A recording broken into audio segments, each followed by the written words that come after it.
અને હવે રાજકોટની વાત કરીએ। રાજકોટમાં પૂર્વ વિદ્યાર્થીએ શિક્ષિકા પર દુષ્કર્મ ગુજાર્યું હોવાની ઘટના સામે આવી છે। ધ્રુવલ દેસાઈ નામના યુવાને હવસનો શિકાર બનાવી।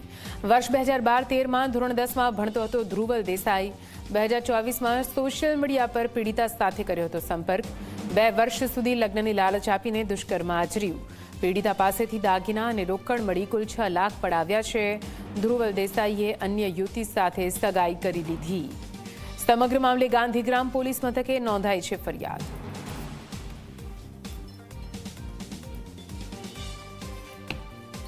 જ્યાં હું શાળામાં અભ્યાસ કરાવતી હતી એ શાળાનો સિનિયર વિદ્યાર્થી મારી સાથે ફેસબુક થ્રુ એણે મારો કોન્ટેક્ટ કર્યો અને વાતચીત ચાલુ થઈ। એ દરમિયાન જ એણે મને લગ્નની લાલચ આપી અને મારા પૈસા પડાવેલ છે અને મારા ઘરમાંથી સોનું જે એણે વેચાવીને મતલબ સોનું લઈ લીધું છે અને ચોરી છુપીથી અને વેચી નાખ્યું છે અને મેં એને ઓનલાઈન પેમેન્ટ અને શું કહેવાય મારું સેવિંગ મારું પીએફ એવી રીતના મેં એને પૈસા થ્રુ મદદ બી કરેલી છે।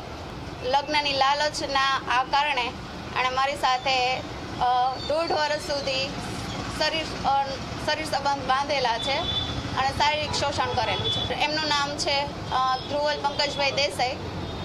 ખાલી અમૂલ પાર્લરનું શોપ છે, અમૂલ પાર્લરની એમને। મારી પર્સનલ લાઈફ વિશે એને મોસ્ટલી ખબર હોવાથી એણે મારો કોન્ટેક્ટ કરેલો છે અને એને ખ્યાલ પડ્યો છે કે હું ડિવોર્સી છું અને સિંગલ છું। એના કારણે એણે મારો કોન્ટેક્ટ કરેલો હતો અને પહેલેથી જ એનો ઈરાદો એવો હતો કે આ વ્યક્તિ એકલી રહે છે તો હું આની સાથે આવી રીતના આગળ રિલેશન વધારું। જ્યારે હું 2012 અને 13 મેં સ્કૂલ જોઈન કરી ત્યારે એ વિદ્યાર્થી 10મા ધોરણમાં હતા। ફોરેનમાં આપણે સ્થાયી થવું છે એટલે એના માટે એણે મને જોબ બી મુકાવડાવી દીધી હતી મારી અને ફોરેન જવાની તૈયારી કરાવડાવી હતી। અને જ્યારે ખબર પડી સર કે એમની સગાઈ થઈ ગઈ છે, એમના મમ્મી અને એમના મંગેતર મારા ઘરે આવીને મારી સાથે બહુ બધી મને અપશબ્દો કીધેલા છે, ન બોલવાનું બોલેલા છે અને એમના મમ્મી ખાસ એમના માતુશ્રી નીલેશ્વરી દેસાઈ જે મારા ઘરે આવીને મને ધમકાવી ગયા છે। એમના મંગેતર પણ આવેલા હતા મારા ઘરે અને મને એવું કીધેલું કે આમની સગાઈ થઈ ગઈ છે, તમે આને કેવી રીતના આને તે મારા છોકરાને તો પૈસાથી ફસાયો છે અને ખાસ કરીને મને એવું કીધેલું છે કે તું મને ઓળખતી નથી। એમના માતાએ તું મને ઓળખતી નથી, હું ગોંડલની ગુંડી છું અને રૈયાણીની દીકરી છું।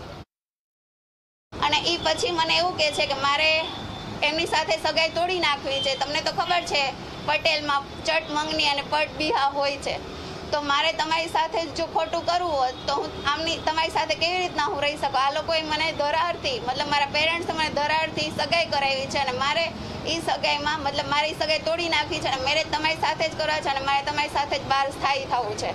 પછી મેં પ્રેશર કર્યું કે યા તો તમે મેં કીધું ત્યાં સગાઈ તોડો યા તો મારી સાથે રિલેશન પૂરા કરો, બરાબર સર। તો એણે એ ટાઈમમાં જ મને નંબર બ્લોક કર્યા, મારો કોન્ટેક્ટ કરવાનું બંધ કરી દીધું અને મારા ઘરે આવવાનું બંધ કરી દીધું સર। ત્યારે હું એમના શોપે ગઈ અને શોપે હું જ્યારે ગઈ ત્યારે મને એના એવા શબ્દો કીધા કે હું તમને ઓળખતો નથી, તમે કોણ છો, અહીંથી નીકળ।